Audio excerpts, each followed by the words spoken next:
Muy buenos días. Good morning, and thank you so much for your presence here today in this event organized by the Royal Institute Elcano with the collaboration of the DETI and the Ministry of Industry, where we are going to be talking to an excellent panel about safety in Europe after the Ukraine, the role of innovation in defense.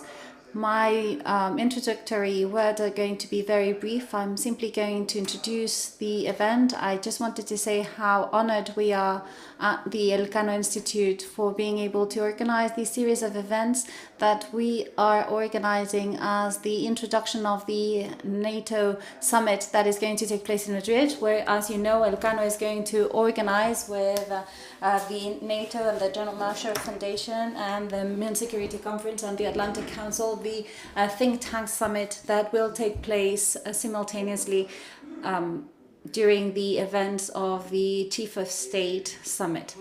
And only two references, really. The first one is that we have lived during these last few years a series of events that have had appear in the international geopolitical agenda new public assets. And we have lived the global health introduction in the agenda as a public asset, and then after the illegitimate and intolerable aggression of Russia against Ukraine, we have seen that defense also appears as a new public asset. And I believe that this characterization of new needs appearing, new needs that are linked to other public assets such as climate fight, and the most traditional ones that already existed, is a moment that should make us think, and doubtlessly is going to reassign the resources that are destined to these public assets that are in this public goods that are appearing. So we're going to have a great debate with our societies, talking about the need to be prepared and the need to have protected societies with regards to defense and safety, much more protected with regards to pandemics. And we are going to be aware of the fact that there are assets such as defense and safety that cannot be broken down into pieces. We cannot face this in an independent manner, country by country. We all need to collaborate. We all share the same values. We share the values of democracy and human rights and rule of law, and we have to share this new public asset that has appeared that we need to protect. And one of the most important arguments to make that defense is that defense is actually one of the reservoirs of technological innovation that has more strength in our societies. Our societies are going to grow in the medium and long term, considering the decrease in demographic growth, only if they can increase their total productivity, if the total productivity of factors can really take place. And these productivity increases will only come from those of us who can face the biggest challenge we have. So the challenge of a healthier, more resilient society when faced with pandemics, the challenge of societies that are better protected, better defended. And I think that this combination of innovation, investment in defense, that generates growth and prosperity in the long term should be the main part of our narrative, a narrative that can face and can consider more simplistic views of cannons and butter that usually appear in the public debate. Innovation and investment and defense is one of the most important levers that we have to generate that increase in prosperity, that increase in productivity that means everything in the long and medium term. That is why at Elcano we are so satisfied and so proud of having found partners that allow us to present to society with rigor and data why investing in defense and safety is important, why we need to invest in innovation in this sector, because it means growth, a source for growth for our economies. That is why we are so satisfied to have Ceveti and the collaboration of the Ministry of Industry in this event, and with the collaboration of the Ministry of Defense, obviously, and the panelists that are here today with us. I am not going to steal any more time from them. They are the experts. I'm simply a journalist that thinks about outsourcing public goods and financing. I will just make a reference. It's a minor reference, but I do think it has a huge impact on the capacity that we will have of turning this innovation into growth. Spending more is not spending better. And we economists know this very well. Spending together in a coordinated manner to reinforce not just our defense capabilities, but also our innovation capacities in order to generate new mechanisms, new processes, is just as important. And with this call for action and to better spend and to spend in a coordinated manner, would be the perfect conclusion for my introductory words. So thank you very much. Thank you all for listening.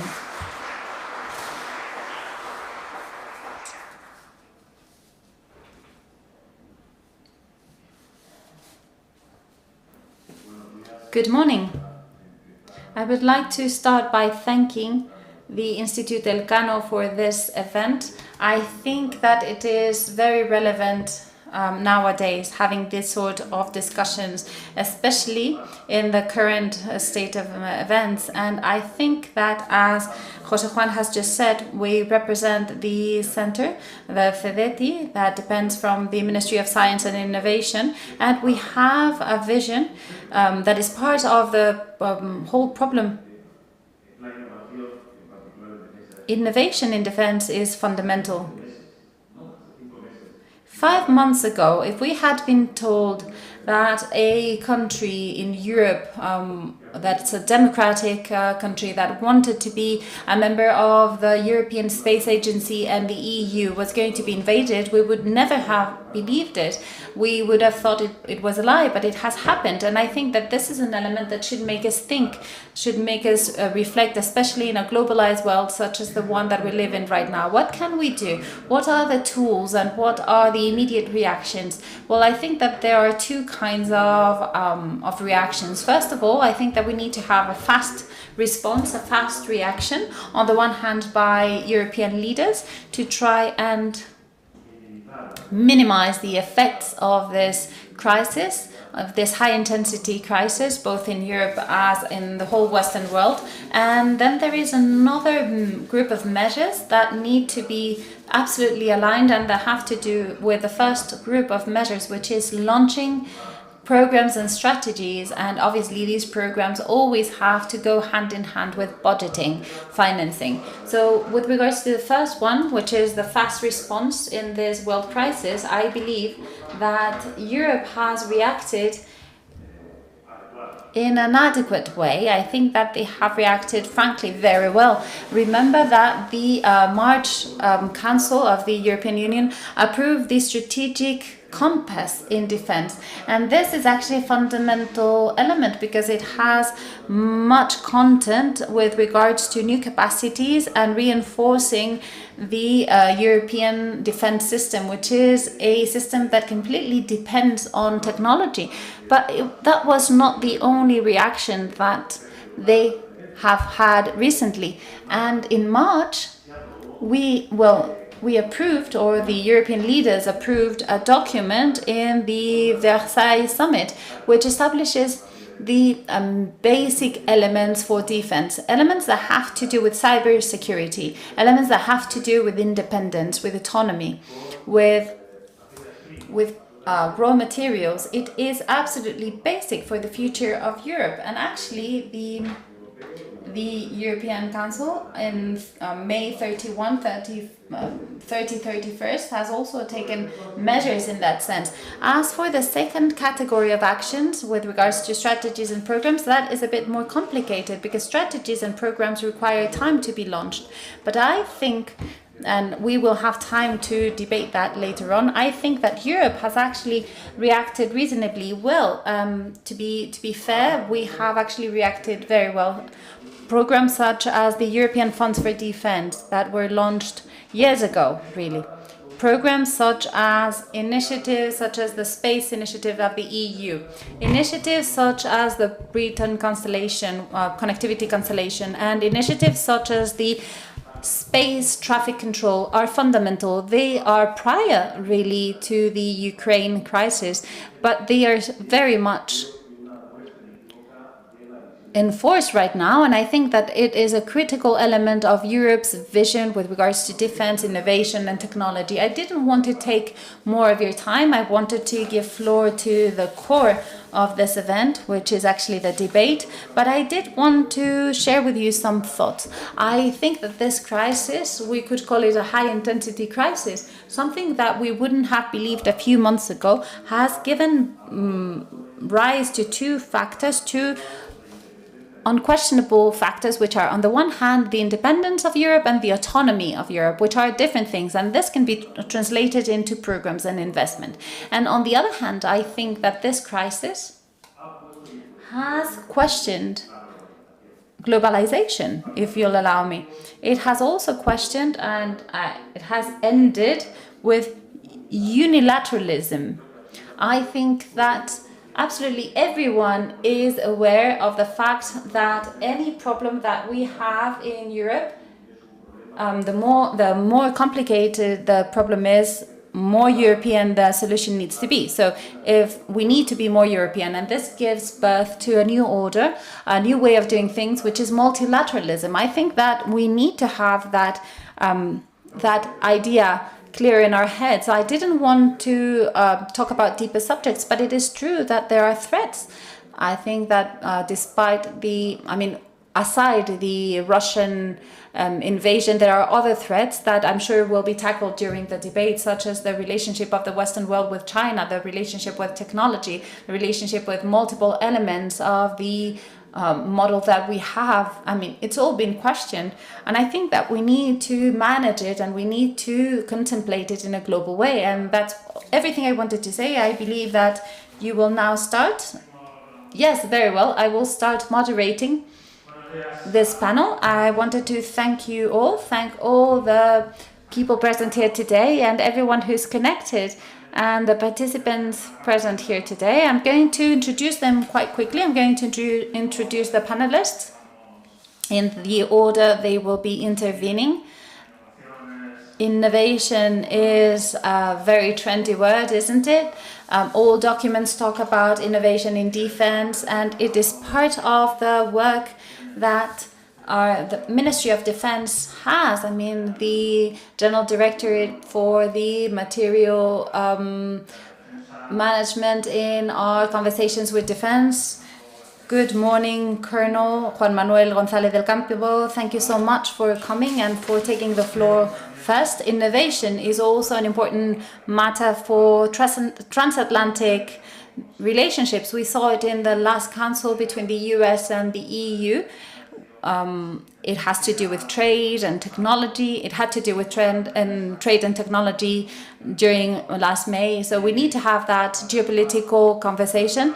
And Lauren Speranza is in charge of monitoring these transatlantic relations. She is the director of the Transatlantic Defense and Security Program in the Centro for European Political Analysis. Here.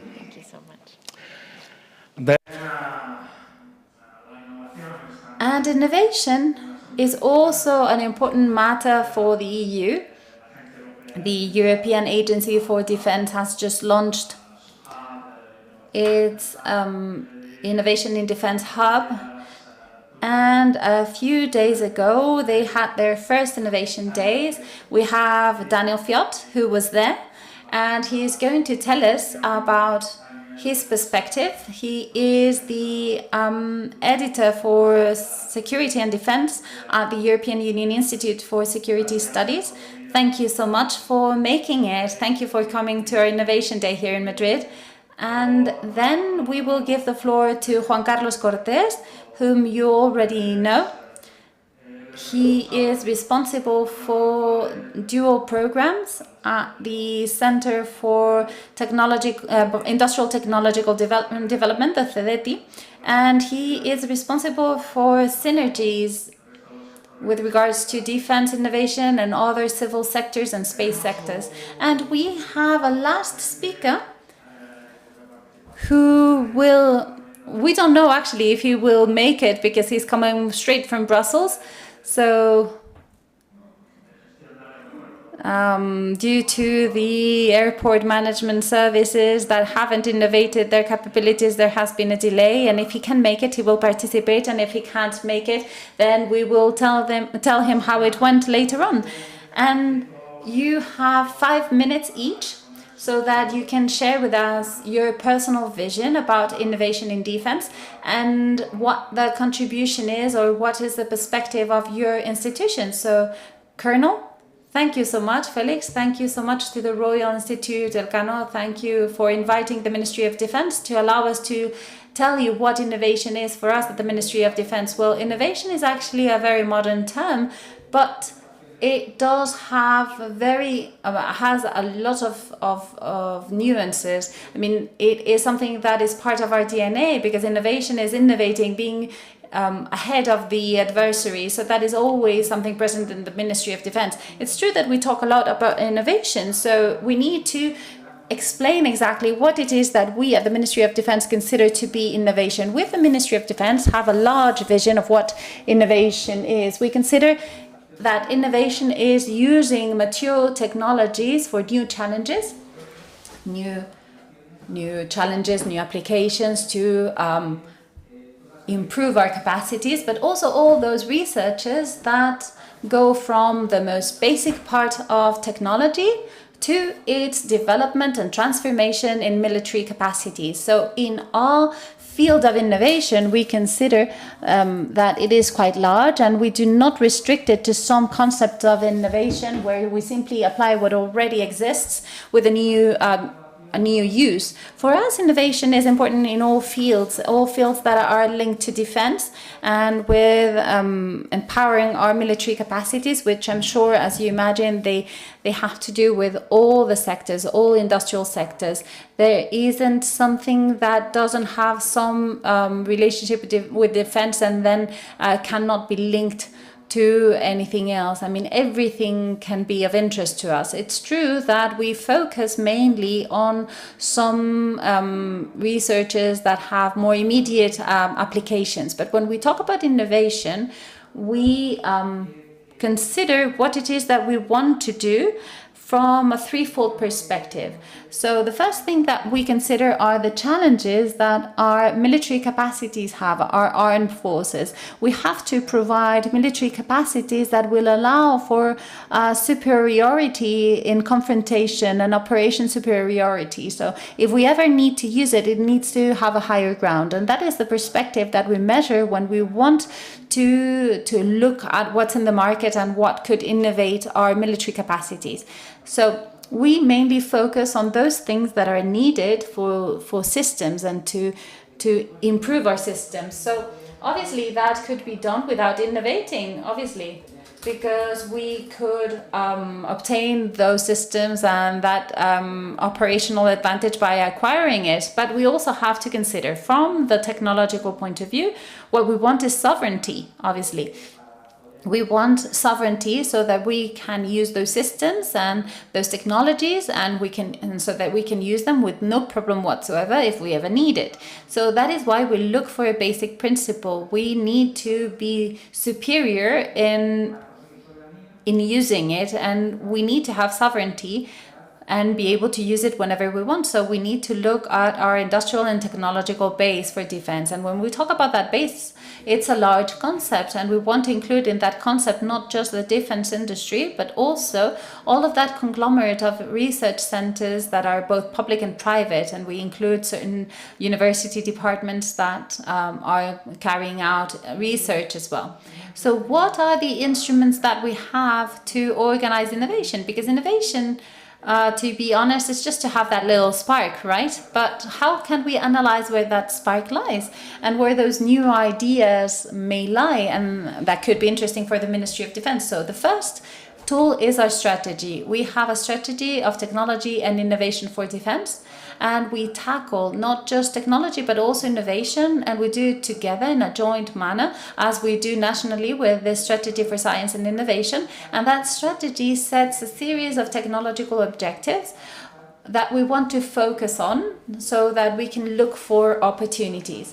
And this strategy is not just something that allows us to analyze those technological objectives, but it also looks for possibilities to cooperate with other with the external sectors, and we try and see how to improve our implementation of those technologies and those innovative challenges within this structure of the Ministry of Defense. And we will talk about that later on. In order to innovate, in order to understand what's out there, because we innovate by including innovations, you have to be you have to have an open eyes. You have to have a system of observation and technological prospections. So we have technological centers that are always considering what companies do, what research centers are doing, and we analyze both nationally and internationally the opportunities that may arise. So those are the two basic instruments that we have to innovate. And what are the tools that we have? Well, fruit of those technological objectives, and when innovation is programmed, we have certain investment lines, and we can invest in certain projects when we want to improve certain technologies. It's a very well structured program.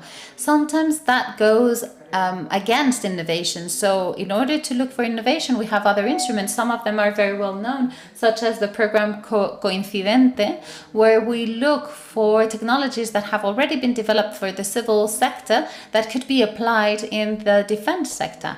And then obviously there is one of the instruments that we use that goes back to this pillar that the strategy gave us, which was that of collaboration, is looking for collaboration between all the agents of the Spanish system within science, technology, innovation. We have an extraordinary relationship with CEDETI, with the Centro for Industrial and Technological Development, and we try to have synergies and to have a good relationship, giving our support to that industrial innovation. And we also have ongoing improvements, constant improvement, and we have new processes in the Ministry of Defense. We have new ideas such as some accelerators that we will talk about with CEDETI in this effort for collaboration to see if we can take those ideas to practice. And I am here open to any question that you might want to ask during the Q&A. Thank you very much. Thank you so much. If you wish to ask questions to the Colonel, you will be able to do so live here, those of you who are in the room, and for those of you who are connected, you can simply send a question to actividades at elcano.org, and we will be answering your questions. Please, Lauren, you have the floor. Thank you so much for having me. It's really an honor to be here with such distinguished speakers and colleagues. Excellent comments to start us off, and really great to learn some of the lessons from the Spanish case. As we've mentioned already today, there's so much, almost a proliferation of innovation efforts that are happening across NATO, across the EU, across nations, and across the private sector. And I think in terms of my vision, one thing that's really missing is a transatlantic policy framework around defense tech efforts to kind of bring all of these initiatives together. And so I thought what I might do today is highlight CIPA, my think tank in DC, is actually working on a report, a study to generate such a policy framework, or a template for one that hopefully can help policymakers at NATO, the EU, and in nations. And so I thought I would just highlight some of the core tenets of that policy framework as we see it. And these have been generated from across dozens of interviews and workshops and consultations with folks across the policy community. So I think the first point that I see as critical is that transatlantic allies and partners need to start their innovation efforts from a shared threat assessment of the tech competition. That will help us align our budgetary priorities, our policy development, and generate more political will to act. We absolutely should be using the EU strategic compass and the NATO strategic concept as a jumping off point for that, and to create a sense of urgency. And I think also we have a lot of new defense investments coming as a result of the war in Ukraine, and we ought to harness that initiative to invest in the right capabilities. The second point is about encouraging faster adoption of emerging technology. So instead of focusing on technology themselves, which we tend to do a lot, actually focus on what we want to do with the tech. So we have been actually working with some of our colleagues at NATO to identify what those specific use cases ought to be that NATO should focus on. So pick a few of those and have the alliance kind of work together. For example, NATO has 9 priority technologies, but it's too broad to think about just the concept of artificial intelligence, for example. But what do we want to do with that AI? And we also, as part of that, argue that we should be putting more funds not just toward R&D, which is what people often revert to, but actually put funds towards procurement and adoption. The third pillar talks about the regulatory environment. So even though we talk a lot about wanting to increase transatlantic tech cooperation, the reality is that many governments have failed to adjust their regulatory environments to allow that cooperation to happen. There's a lot of barriers in terms of defense industrial base issues that impede multinational cooperation, and we tend to prioritize national economic gains over kind of the alliance's collective good. So in our study, we argue that allies ought to open up their defense technological industrial bases. They ought to work together to offset major supply chain vulnerabilities. And then on the value side of regulation, we ought to work together to develop a shared NATO-EU list of principles for shared governance of technology. You know, this is the critical point that we need to shape the rules of the road for how these technologies are used before Russia and China can do so. The fourth pillar is about the need to embrace the risks associated with radical innovation. The Colonel talked a lot about how the private sector is sometimes vastly ahead of the policymaking world. So changing our mindset about being willing to take risks and to make big bets and embrace failure as an option. And that also means working together with non-traditional partners that are not familiar to us or so comfortable to us, like startups. And I think one thing that the policy community tends to do, especially in militaries, is we prescribe a solution rather than solving a problem. So we argue that we should put out to industry what problem we're trying to solve and let them use their own R&D to kind of innovate around it rather than stipulating all these requirements up front. The fifth pillar is about human capital and innovation. So highlighting this problem that we lack a lot of the key technical expertise inside our governments who actually understand their organization's needs and have the technical expertise to go scrape the field for technology and then kind of communicate that not only across their governments, but also across allies. So we talk about how to better recruit and fund and retain talent in those roles. The sixth pillar is about increasing testing and evaluation. This is something that often gets passed over, but it's something that actually helps companies figure out how their products can be used inside the government and actually leads to easier integration. So we make some recommendations for how NATO, the EU, and nations can create more pathways for tech companies to reach the prototyping and testing phase. The seventh pillar is about improving data sharing. Now, we still have a lot of work to do about building willingness to share information, which fuels nearly all of our technology and makes it useful.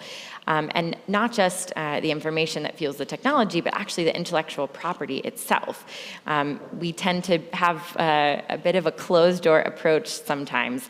And in that sense, we're actually letting our kind of national interests impede our collective gains that we could have. So we argue for trying to actually share this technology across the alliance so that we can strengthen our edge over Russia and China together.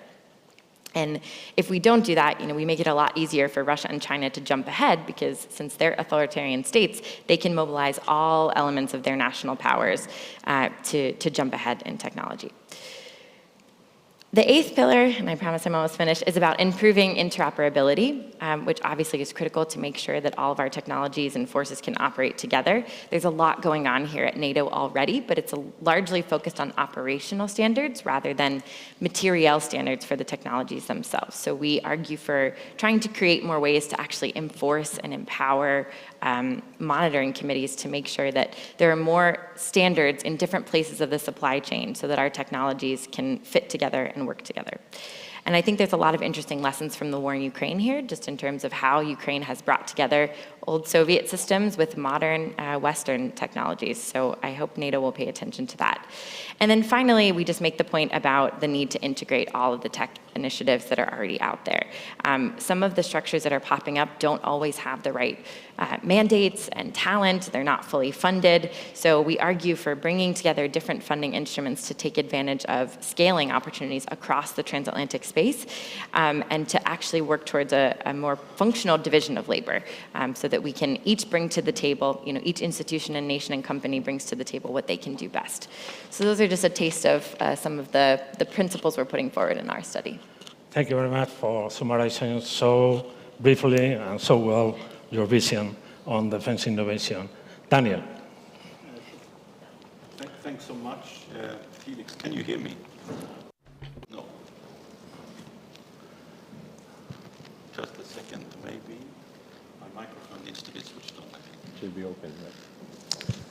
Okay, it's open now. Okay. First of all, thanks, Felix. Thanks to the organizers for inviting me here to beautiful Madrid. Of course, it's a very timely topic that we're discussing today. Let me try and be as direct as possible in answering the questions. Clearly, in many, many ways, there is a before and after world because of the Ukraine crisis and Russia's war on Ukraine. What we're learning at the moment from the Ukraine war is in fact a very high degree of an ability to adapt quickly with, as Lauren said, a mix of actually high-tech and older military capability, and also to adapt in the field with those technologies. So I think I very much... okay, this should be better, I think. Okay. So I very much agree with this. The lessons learned from the Ukraine crisis is really, really important. However, from at least a European perspective, I think before the Ukraine crisis, we were already discussing and thinking about innovation. If you look in many of the areas related to semiconductors or chips, artificial intelligence, quantum technology, many of the regulatory initiatives were being developed before Russia invaded. That's a good thing, by the way. But I would say that probably even before this, the Europeans were learning some serious questions or lessons from the question about 5G communications, and we remember that story very well, about the interface between technology and security, and in particular the role of China in this regard. And let's also not forget the lessons learned from the COVID crisis, the pandemic, which showed, maybe not in a defense sense, but certainly in civilian innovation more generally, the ability of scientists and researchers to work very quickly on a vaccine to meet a societal challenge. So I think if we want to be blunt, we can say that the Europeans had already caught the innovation bug long before the Ukraine war. But I think what Ukraine teaches us is that we need to think a bit more seriously in defense innovation, how we, as again Lawrence said and other speakers have said, how we apply technologies and innovation, and that's really, really important. Now, at the EU level, we already have a number of initiatives. I mean, the strategic compass was referred to already. The Versailles Summit and agenda was also referred to, and I think that already sets the scene very nicely for us in terms of thinking about, firstly, the importance of investing in technology, but also thinking about the processes behind it. I think it was mentioned critical raw material security, for example, supply chain security. I mean, we're not using technologies out of context. There are whole processes and systems behind them that we need to look after. It's true also that since the strategic compass, there has been an avalanche of new initiatives. I mean, you mentioned some of them, Felix, already. We had the first European Defence Innovation Day. Now there is a defence hub for innovation at the European Defence Agency. And also the Commission themselves are working on new schemes within the context of the European Defence Fund. The Commission have, only a few days ago, released a new initiative called the Defence Innovation Scheme, which will use money from the Defence Fund, plus try to tap into venture capital, private capital, and also try to address some of the structural concerns of the industry more generally. So again, I would say a lot of initiatives on the table, even from the EU level. In closing, however, maybe I'll make some more general points that I think we need to think about, not just in the European Union, but across EU-NATO cooperation as well. The first thing is about the pace of technological evolutions. When I was at the Defence Innovation Day only a couple of days ago, I don't consider myself a very stupid person, but I was lost, I will tell you. When I heard all of the presentations on quantum computing, artificial intelligence, I thought I knew about them, but I really didn't. So there is a question of the learning curve. Now, technologists, innovators, they know what they're doing. Fully agree with that. But the policy world, armed forces, are we so sure that they're keeping up with that pace of change and being able to learn not just what technologies are, but how to use them in a specific context? A second point, I think, is about going from ideas to application. We are still, I think, very much in the hype phase, where we look at every technology as a potential solution to political problems. But actually, we need to dig a bit deeper on that regard. We need to think about how we apply these technologies to real-world problems, again, underlining what was said here. Another point is, and this is more specific to defense, I would say, how do we balance our investments, which seem to be increasing because of the war in Ukraine, but how do we balance those investments between the need to modernize our existing forces and those future technologies that we need to be investing in for 20, 30 years down the line? It's not always easy to articulate between these two demands, but they are a necessary set of demands for our armed forces. One final point as well, we're speaking a lot about civil defense innovation. And that's really, really important because, as we know, we are certainly moving or have moved into an era of spin-in, where civilian technologies inform increasingly more what goes on in the defense sector. But there's a danger with this. And again, it comes back to the hype point that I raised. Not all civil technologies will have a ready application in the defense sphere, not least because of the high degree of performance that our armed forces require. So we need to be thinking about, again, application, but we also need to not lose the specificities of each sector that we're speaking about. We still struggle in a very big way with civilian innovators, if I can say this, because there is still a reluctance for researchers working in universities or institutes to have any dealing whatsoever with armed forces. We need to break that. That's a cultural shift that needs to be changed. But I'll end on the point that we do not have any other option. We do need to be investing in defense innovation. As this Ukraine war shows, but I think even more generally the era of global competition that we're in, we need to have the tools available to act much quicker than we're doing. We need to be able to adapt in really, really high intensity environments. And I'm afraid you can only really do that through big investments in defense innovation, but also making sure that you're investing in the right way. So not just spending money, but making sure that it really adds an effect, strategic effect to our investments. Thank you. Thank you very much. Daniel, you are not alone in fighting in the learning process. You are not alone. Juan Carlos. Hello, can you hear me? Okay, I'll use the microphone then. Good morning once again, and thank you, Felix, for your presentation. If you'll allow me, I would like to start this short introduction by setting the context, what CEDETI is. CEDETI is the Spanish Agency for Innovation. We work under the umbrella of the Ministry of Science and Innovation, and our objective is to turn money into innovation so that the economic actors can turn innovation into money in this virtuous circle with a multiplying effect. So obviously, there are lots of nuances within it, but that's a summary of it. And our success case at CEDETI, we have many success cases, would be to take a company as an idea, as a startup, to incubate it and to have it become a multinational. that to me, that's a success case scenario. And in the aerospace sector, we have a couple of important examples. CEDETI has an orientation towards horizontal innovation. What does that mean? It means that in general, CEDETI evaluates and assigns, allocates financial help depending on the merits of the project. We don't have an orientation by topics.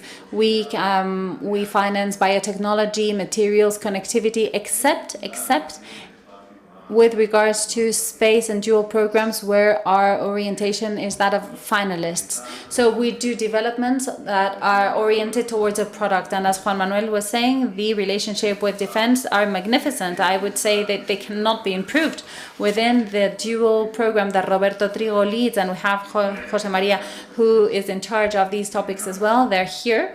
Actually, the activity that CEDETI works on in these dual programs that are both civil and military are absolutely coordinated. They are within the circuit of evaluation. So this is the context.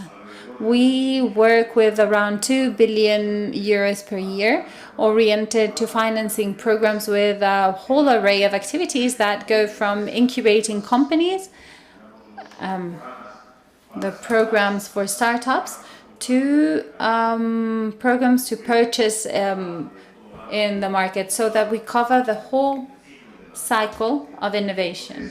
So we have in my office a privileged vision, because we know what the rest of the ministry does in cyber safety, in quantum communications, distribution of quantum keywords, artificial intelligence, that we integrate in the programs that have to do with defense, safety, and aeronautic. So I think that it is an important moment in time, because right now there are lots of initiatives that are very ambitious that are running. And I wanted to tell you that this year, at the end of the year, we will have the ministerial for the European Space Agency, where we will have around 16 billion euros available. And all of this money has a clear orientation to safety and defense, security and defense, because we mainly are dedicated to safety and improving the lives of citizens. So I can just tell you about the impact of the Ukraine crisis in space. I'm not going to be very exhaustive, but I'll just tell you that with regards to materials, with raw materials, everything that has to do with beryllium, for instance, titanium or germanium, we are completely dependent on Russia. And now for operational programs, as you all know, Europe is launching from the French Guyana a collaboration that has ended with regards to space collaboration. The rover that was going to land in Mars, this rover that was going to be launched from a Russian rocket, and it's not going to be launched. So these are things that are very important. So I think that there are two important pieces in this field. How much is this going to cost us? The direct impact of the Ukraine crisis, how much is it going to cost us?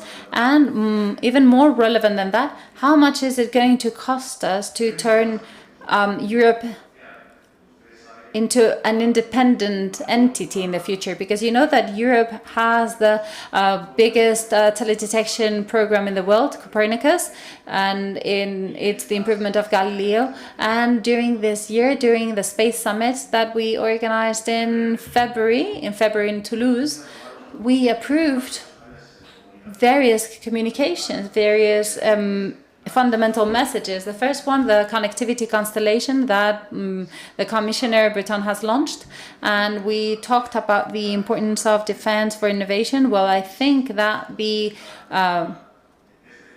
flagship of this innovation is the next generation system, which is a system of systems that is integrated by drones, by jets, by communications in LEO and MEO. And I'm sorry, if he could take the microphone to his mouth, with ships, with troops.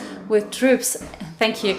With troops on land, I mean, is only possible with this constellation. So Europe will have 3 main constellations in the space sector oriented to making sure that we are independent and safe in the future. And that also requires a system, a control system that will guarantee the integrity of these systems, the space traffic management system. So the communication was also approved during the last Space Summit in February, which is a seminal element of this strategy.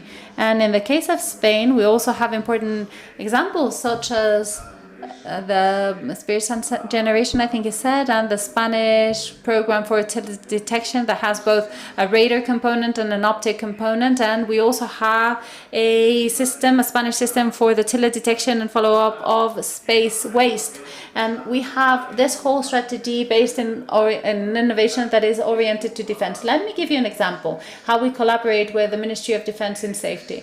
Well, the follow-up system of space waste is based on different sensors, optic sensors, telescopes, as well as laser, but also radar. Well, in this last field, CEDETI, that is leading the European consortium, started a tender to build this radar. This radar for the follow-up of space waste that will follow up anything that is in orbit was developed, was received, and then we transferred its ownership to the Ministry of Defense that is in charge of maintenance, while at CEDETI we are in charge of maintaining it always at the state-of-the-art level. So I think that those are examples that are very illustrative of the relationship between technology and defense.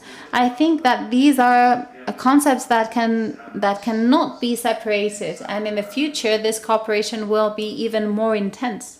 Thank you very much. Thank you so much. We are now going to begin with the Q&A session, and I'm going to start it while you start thinking of questions. Those of you who are connected, you can ask your questions online. You can send your questions to actividades@rielcano.org. We have 3 ecosystems, 3 technological ecosystems: technological, industrial, scientific. We have the national ones, the European, and the transatlantic. So my first question would be, how do we face this cooperation? Where do we want to be independent? Where do we want to be or can become dependent? And how do we avoid confrontation between the different ecosystems? And we would start by giving the floor to our speakers following the order that we started with. So how can we improve the synergies between those 3 ecosystems? Well, I think that it is basic, that cooperation between all ecosystems is basic, but I think that it's mainly basic when designing them. If we think that the national ecosystem needs to be strong and needs to contribute to a European ecosystem, and at the same time we think that that European ecosystem needs to be strong and needs to contribute to that transatlantic ecosystem, then there should be no friction whatsoever between all 3 ecosystems. We shouldn't tackle them each with a vision of the resources that I use are going to be detrimental to the other ecosystem, but rather my vision should be, what am I putting on the table to add value to the other system? And it's like a chain. The chain breaks at the level of the weakest link. So if our ecosystem is weak, we are not going to help the European or the transatlantic ecosystems. So that is how we should see the contribution and the collaboration between all of the ecosystems. We should try and find that meeting point and eliminate any friction. Thank you, Lauren. In that same sense, and more specifically with regards to the relationships between industry, defense, and technology between the US and the EU, sometimes it's been very easy, sometimes it hasn't been that easy. And following that idea that we have to find some sort of agreement when we face our competitors, as Daniel was saying, Russia and China, that have greater capacity, what would be the mechanism for a better coordination and to avoid that confrontation that we have sometimes seen, for instance, with regards to the EU and NATO and how it was read in the US? Of course, it's a great question. And first, I think I would start by just saying, I think it's hard to underestimate just how much importance this US administration has put on its relationship with the European Union. We've really seen a huge push to make sure that the US-EU relationship is strong and that we can find ways to work together rather than undermine each other, because this is about our shared interests vis-a-vis Russia and China. And we ought to treat it that way and not put our national economic kind of ecosystems above the collective good. In terms of the mechanisms, to your question, there are a few, I think, that we can use better. So one place is, of course, the EU-US dialogue on security and defense, which is, Daniel can speak more to than I can, but it's a great place for discussion and alignment and information sharing on some of these things.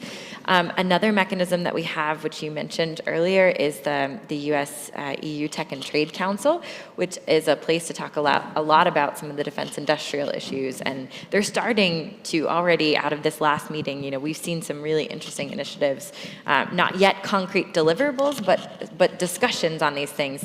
And some of the ideas that we've been hearing about is trying to use the Tech and Trade Council, for example, to create a tech access clearing center where there is like a shared commons, basically, where we have a system of trustworthy vendors, companies that we agree are clean for us to work with as the alliance. And I think that is a place where we will see a lot more progress on data sharing and these kinds of regulatory issues that allow us to have greater coordination.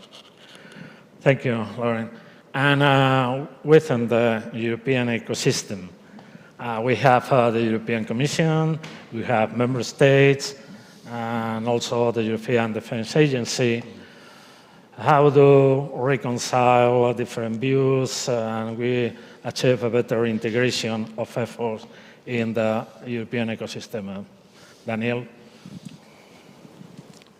Yeah, a very good question. I mean, following on from what Lauren said as well, I mean, I do believe that EU-US Tech Council is a very good place to have these discussions. And on the more specific EU-US defense dialogue, we still have to wait and see how that develops. But I would say that is an interesting venue. Of course, many of us have the question of, what is the lifespan of such initiatives? I mean, we need to obviously seize the opportunity now, but in 2, 3, 4 years' time, we need to make sure that really embeds in the way we do business together. Now, within the European ecosystem, it's a trial and error process. I mean, we go through cycles in EU policy where we have new initiatives being developed. Policy officials, bureaucrats get used to that way of working. And then, because of the war on Ukraine and broader strategic questions, a new level of ambition comes in. So we are, I think, in a phase at the moment where institutions like the Commission, extremely ambitious, obviously, also putting money behind those ambitions as well, which speaks louder than words sometimes as well. But I come back to my point that I raised at the beginning, which is we should not lose sight of the very specific nature of the defense sector. If we start thinking of the defense sector as just another civilian sector, we will lose this necessity to keep member states involved in the process, because ultimately, if technologies are taken through to capability development and acquisition, the end users will be the member states and the armed forces in those member states. So they need to be part of that process. Personally, I think we have the ingredients we need. We have the European Defence Agency, we have the European Commission. The question now is more of a culture of learning together. It's starting to happen.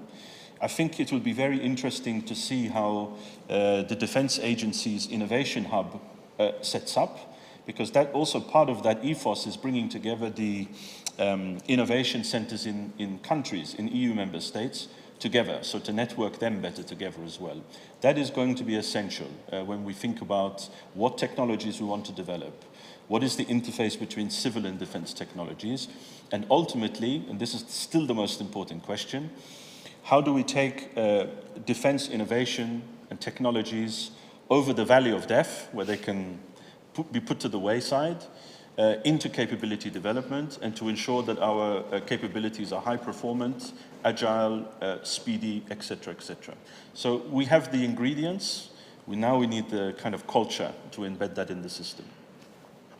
Yes, that may be the more difficult problem to solve, the cultural state of mind. And Juan Carlos, dentro. And Juan Carlos, within the Spanish ecosystem, how do you open the innovation system, the civil to the military and the other way around? What is your experience in opening up those doors with regards to dual technologies? What could they do to create new opportunities for innovation in defense? Well, I think that technology doesn't have a surname. It's just technology. It's a way of doing things differently. It's the use that makes the difference and will tell you whether it's civil or military. But there are certain fields where any technology being developed is dual, because it has applications both in the civil and the military sector. And there are actually migrations in both directions, sometimes from the civil world to the military world and the other way around. And what we see in our experience with the Ministry of Defense, our experience with the Ministry of Internal Affairs, is that the requirements of safety in defense are actually at the limit of what's possible. And that makes it a catalyst for innovation, because the more ambitious the objective, the more ambitious is the end, the more technologically intensive a program will be. And that is why I think that defense, safety and defense, I think there are three fields. I think that there are three sectors that have a really high catalyst effect in technology, which are defense, military, and then he said something that I didn't understand. I'm really sorry. So everyone is preparing questions. I have lots of questions, but I see that there are 4 or 5 raised hands. So we will give the floor to the room. So we have Federico Yanez over there. If you could give him the microphone. Good morning. I am Federico Yanez.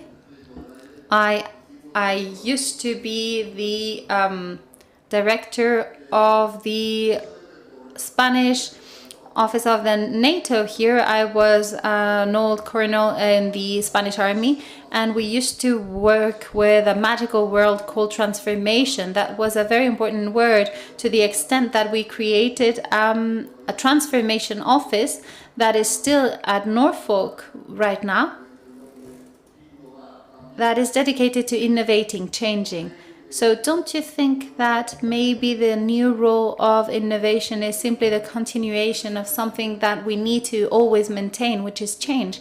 What cannot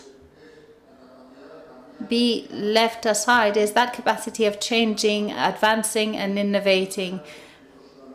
So if this is a new way for innovation so that we can introduce new things, then I'll welcome the word, but NATO has always been transforming itself and innovating itself. Thank you, Federico. We will get a second intervention before we give the floor to our panels. The transformation office is actually the one that has created this defense accelerator for the North Atlantic, called Diana. And Maurice Zimmermann is actually about to arrive. So that question, if that's all right with you, we could ask him if that's all right with you. Yes, please. Good morning. I am Laura from the University Antonio de Nebrija.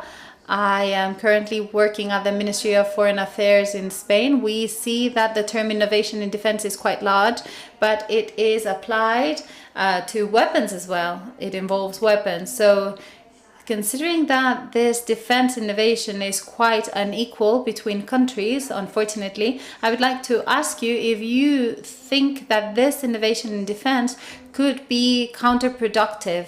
And instead of giving rise to real safety, solid safety, would give rise to a safety that would be poisoned by fear, tension, and mistrust in countries, and in the long term could even give rise to a second Cold War. And thank you and congratulations for this wonderful panel.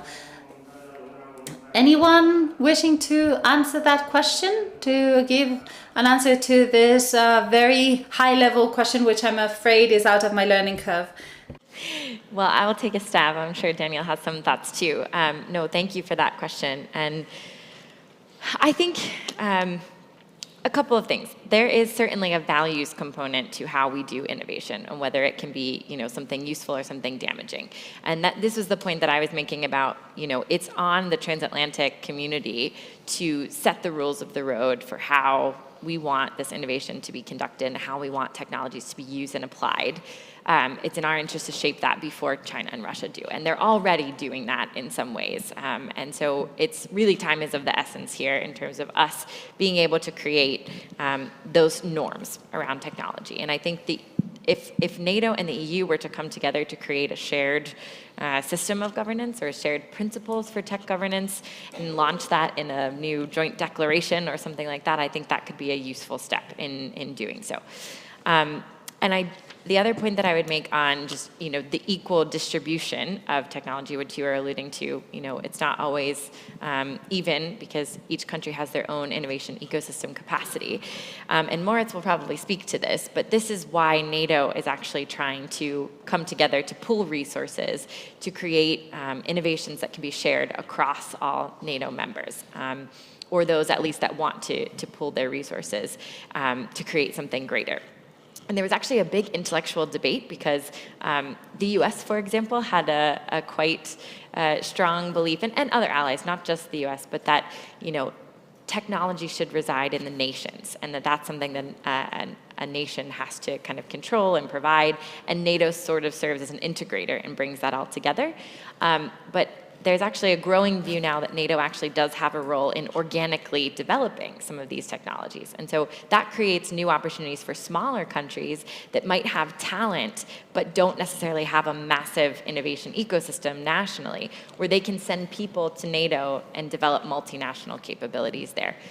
So that's kind of an interesting way to share the wealth, if you will, in the innovation sector. Daniel. Yeah, thanks so much. It's a really good question because, of course, it touches not just on ethics, but also on proliferation. I'm not sure, actually, we fully understand what proliferation means for some of these technology domains. And, of course, other scholars and commentators have already tried to reflect upon, what would be the Chernobyl moment with artificial intelligence or quantum. And that's a really valid question because I think we are, at the moment, engaged in a tech race, a global tech race. And of course, the pressure to succeed in applying technology has the risk of accidents. And we don't know what the misuse of artificial intelligence might mean. Now, for Europeans and in the transatlantic space a bit more generally, I have the impression that we take a human-centric approach to technology. So we've moved away already from thinking technology will solve everything to how do we ensure that technologies and humans can interact with each other in keeping with our values and principles. And that again comes back to this culture issue, how we want to use technology. The biggest risk we have today is that we have, I won't say Russia, because Russia are in a very specific position now after the war. It will take them many years to recover, I think, in this regard. But certainly the Chinese, for us to assume that they think the same way we do about technology is not wise, I would say. So the Chinese have very different concepts of how they want to apply technology in the military sphere as well. And I think there's a lot of evidence to show that they're, acting as fast as they can to overcome US, European military advantage through the use of technology. And they don't really mind, what ethical issues that they overcome in doing so. So we have to think about this. But how do we deal with it is a really difficult question. We can say to ourselves, how we want to act about technology. But I think one of the things that we really lose sight of is the multilateral dimension, if I can say that. We are all saying that multilateralism is in crisis. And that's to a large extent true. But why is it in crisis? Well, it's in crisis because adversaries and strategic competitors are using multilateral institutions to change the way we think about standards when we use technology, to think about patent use, to think about technology regulation. You know, they're very clever in the way it's done. It's trying to change the normative framework in which we operate. I'm afraid that we also need to keep in mind the diplomatic element here, that we need to push ourselves within the multilateral sphere. Again, I'm not sure what proliferation means in this regard, but certainly making sure that our interests and values are maintained at the global level. Not easy, but we have to do it, certainly. Thank you, Daniel.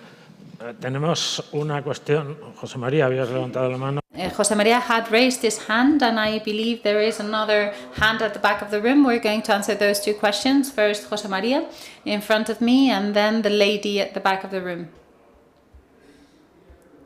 I wanted to ask, thank you, in what proportion does the Ministry of Defense invest, and in what proportion do the industries of defense invest? What is the total amount? Do you have some sort of figure? Who invests more? Who invests less? Well, in principle, the figure of investments in defense, defense R&D,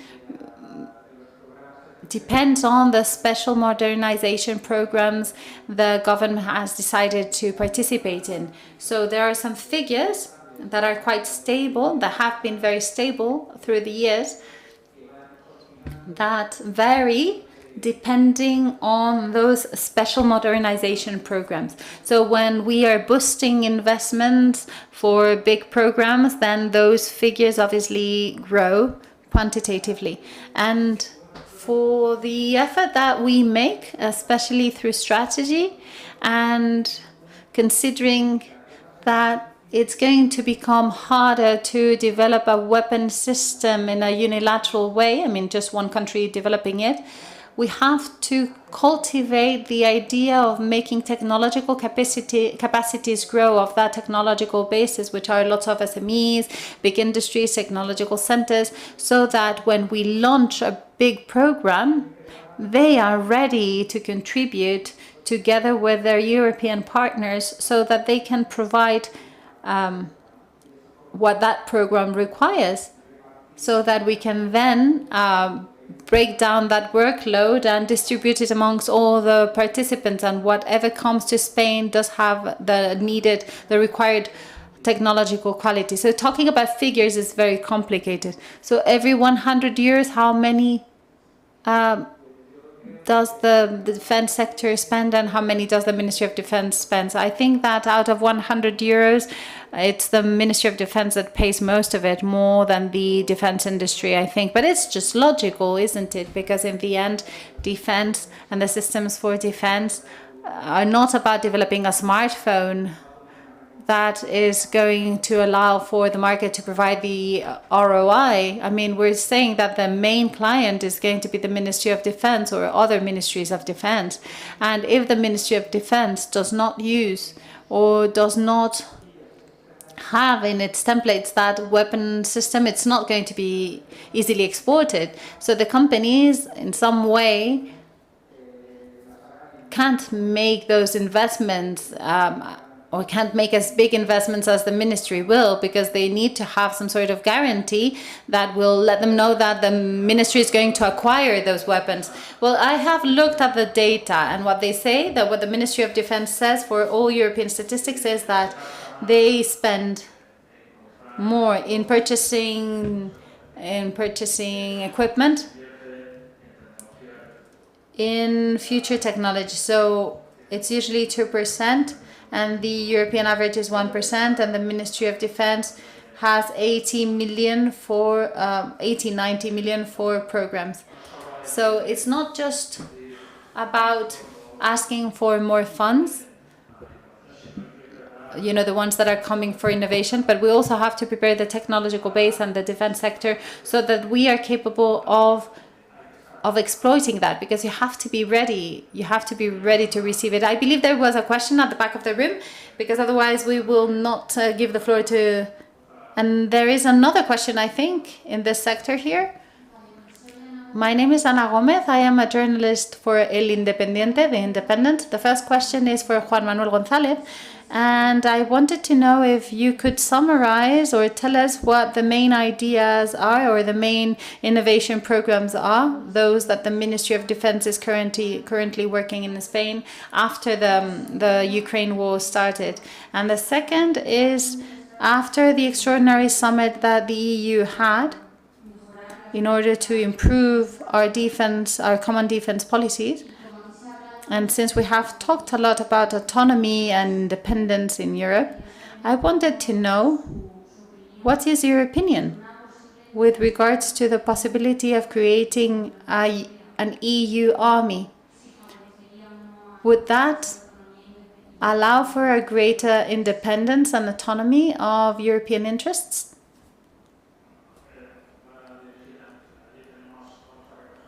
We're going to listen to the other question.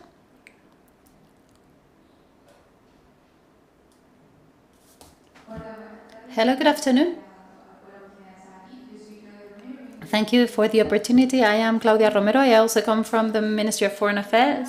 And my question has to do with the fact that you briefly mentioned the reuse of technology due to the situation in Russia. I don't know if it was you who said that you were creating something that has to do with the European Space Agency. And my question is, what is happening with all these technological activities that were being put in place with Russia? How are you reallocating those programs? We're going to take another question. Good morning. I am working on my PhD in safety and hybrid processes, and my question has to do with the European space program. The European space program in Europe is obviously civil, regardless of the dual application of space technology.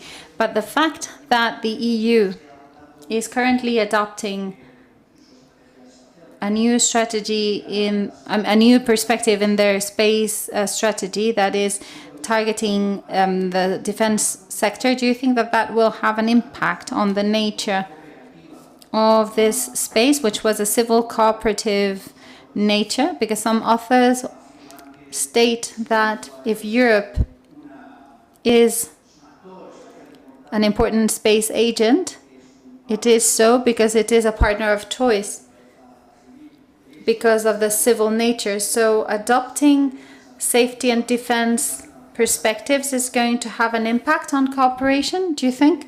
And not just in cooperation. And do you think that this new perspective that the space strategy has, that the European space strategy has towards safety is going to modify or should modify the governance in the space sector? Well, we have only a few minutes and our NATO representative is about to arrive, but we have time to answer, I believe. So Juan Carlos, maybe since they have talked about space, we will give you the floor first. Hello, can you hear me? Yes. So we will start with Russia. During the last ESA Council, which took place with that topic on the agenda, Russian cooperation, they decided to suspend the cooperation with Russia in every space matters, and that involves stopping the cooperation in all the programs and the European Space in all the programs that the European Space Agency is putting in place with Russia. So the result of this council was, I'm sorry, I'm losing the speaker. And this involves many different things. And I have mentioned 3 examples, but there are lots of other examples. And as a matter of fact, we don't yet know the impact in economic terms of this decision. With regards to the European Space Agency program, with regards to the European Space Agency program, it is a civil program, as you very well said.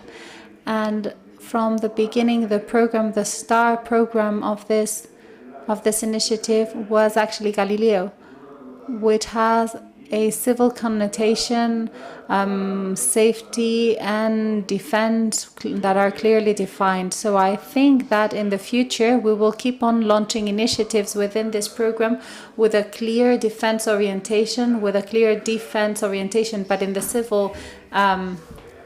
civil scope. And we have just created the USPA, which is the agency that works in cooperation with the European Space Agency so that they can really focus on safety matters.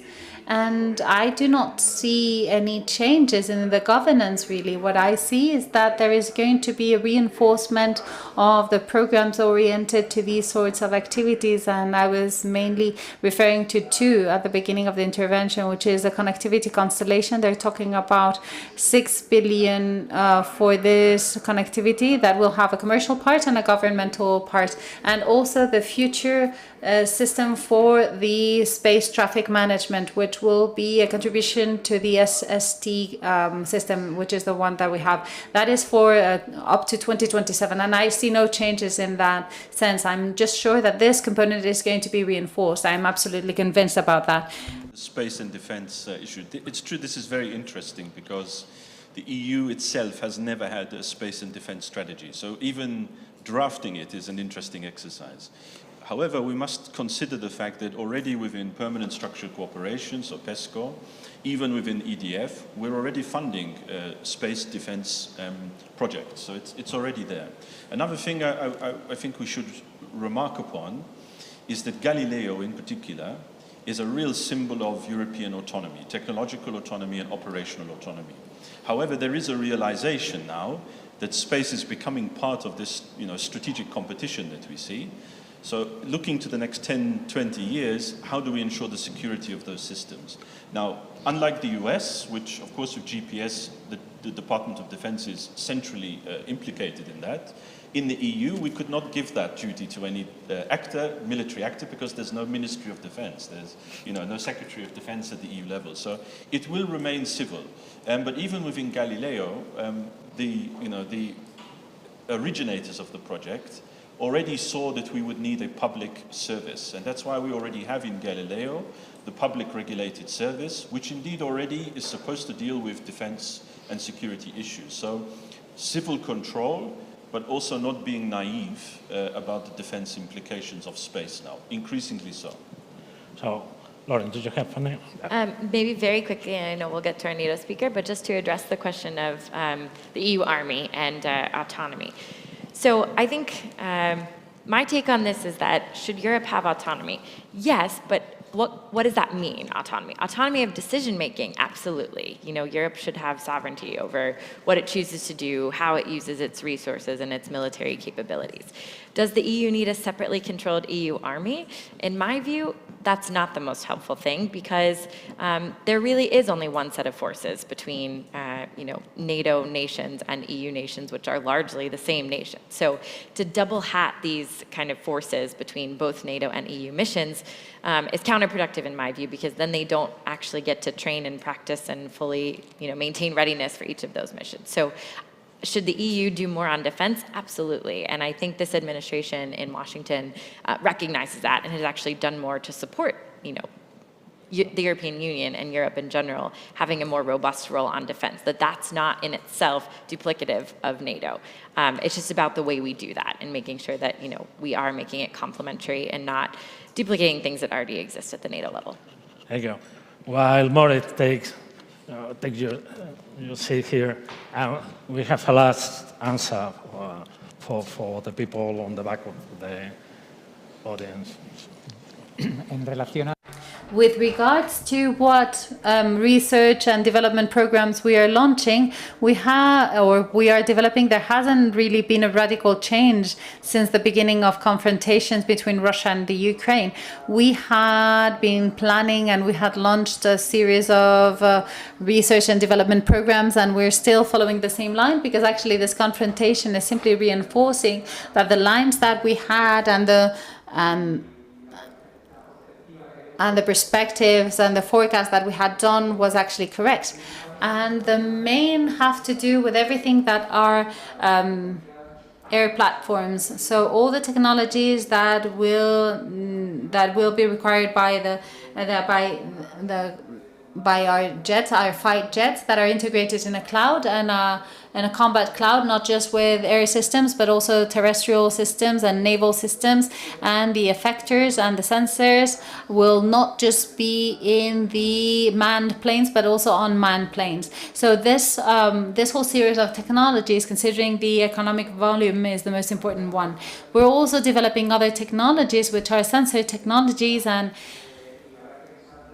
we will have to think about the future technologies for naval platforms. And then there is a series of minor projects that are very much focused on the protection of our forces and the development of sensors and the development of technologies for those asymmetric threats and boosting or empowering the combat forces and having a better energy to actually consider our sustainable development goals. And those technologies that are being used in the civil world now need to be adapted to the defense world, such as robotization of the battlefield in all of its fields, land, sea, undersea and air. And we have to use artificial intelligence to improve our command systems and control systems and improve the control of our fleets. And those are the main lines. And as for the other question, it's not us who have to decide about that.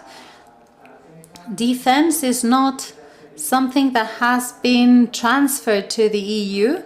This is something that is still reserved to the member states. So that is why every time that member states want to agree something linked to defense, it doesn't pivot at the Commission or the Parliament. What they do is the sovereign states will meet together, such as PESCO, which is the meeting of sovereign states who want to constantly collaborate in defense, or the European Defense Agency, which is an agency made up of sovereign countries. And what the European Commission is doing is what its competence really is, which is promoting via these funds defense projects for the restructuring of the industry of defense, or the applicability to defense, which is what they actually do. And when countries decide to transfer that sovereignty to the EU, that's when it will make sense to talk about European armies and joint armed forces in Europe. Thank you so much, Colonel. We finally have Maurice Zimmermann here with us. He is the Senior Policy Officer for the Innovation Unit of the Emerging Security Challenges in NATO. Thank you. All the difficulties and the hurries and so forth. Thank you. You are welcome to our meeting. We have been talking about the relevance of innovation to sustain the technological edge of our armed forces in NATO, European Union, and in Spain as well. What could you say about your vision and the initiatives in NATO regarding innovation in defense? With greatest pleasure, and thank you so much for having me. And first of all, apologies for being so extremely late. I'm German myself, I hate being late, but really I tried. I got up at 5 o'clock this morning, but Brussels really didn't want to let me go. So apologies for that, I understand, and also in between you and lunch, so in an extremely unpopular position to be in. So let me be brief and let me just introduce you to where we're coming from, how we're looking at these technologies at NATO. To be honest, when I started working on new technologies at NATO 4 years ago, I went around to NATO headquarters and telling everybody that steel is over. There will be no more tanks, there will be no more ships, there will be no more aircraft. Let's look at algorithms, let's look at satellites, look at autonomous systems, and so on and so forth. And then Ukraine came, and the Russian invasion of Ukraine. And at first sight, looking at the pictures, a lot of people at NATO were very happy because they could come back to me and tell me, you were wrong. Look at all the tanks, look at all the ships, look at the artillery, look at all the steel that is at work here. And I have to say, I mean, they're right to some extent. But at the same time, if you look deeper into the technologies that are being used in Ukraine, you see that, well, one of the reasons why the Ukrainian army has been so far, at least so far, very successful in pushing the Russian invasion back is also due to the use of new technologies. And we see this by development of kind of an Uber for artillery, diminishing aiming times from 20 minutes to 30 seconds. We see this in big technology companies helping Ukrainian government to move their databases to the cloud. We see this in the use of big data, helping Ukrainian and the Ukrainian army identifying where Russian troop movements take place. And we see this in the use of the now very infamous drone. I mean, we'll see how successful it actually is, but it actually has a song about it. So I think that's already quite an achievement. So recognizing the strategic implication of new technologies, and I think I'm pretty sure that the panel already iterated on them to some extent.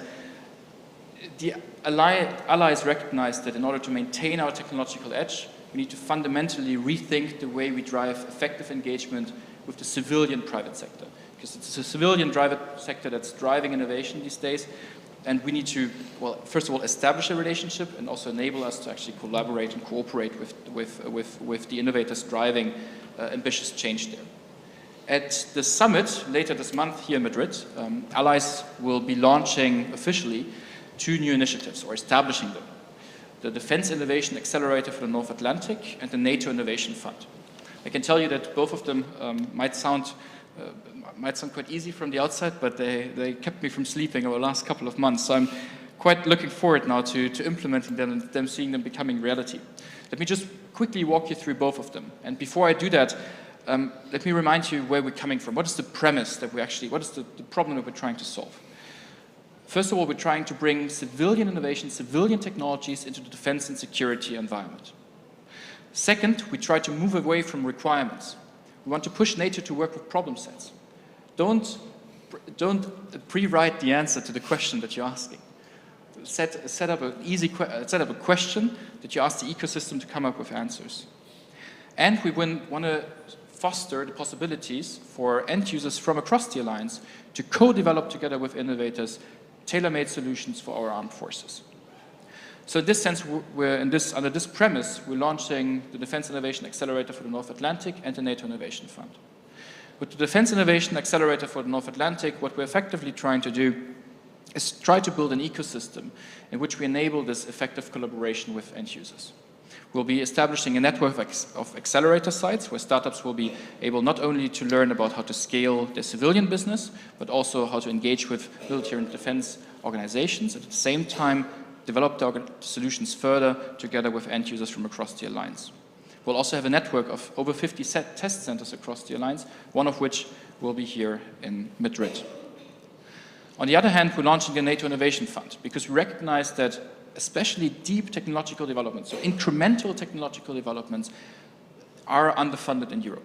They don't attract enough capital simply because they're unattractive for private venture capital to invest in, because you don't know what the return will be on them. It takes a long time, and the technological risk is quite high. So here we're launching a 1 billion venture fund, which will invest in deep tech of strategic importance to our alliance.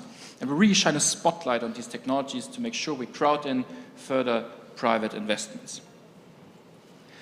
These 2 initiatives together are our first step of the alliance to basically establish itself in this technology governance ecosystem of the 21st century.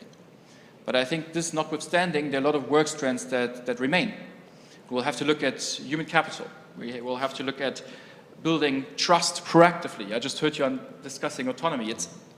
It's extremely important. I can't state this enough, that as defense and security organizations, we are at the forefront of the ethical debate. Because if we wait for the civilian debate, we will never be able to catch up.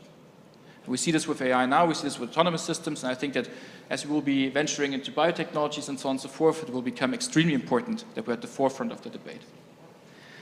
Then I think as a third point, we will have to reconsider our engagement with big technology companies.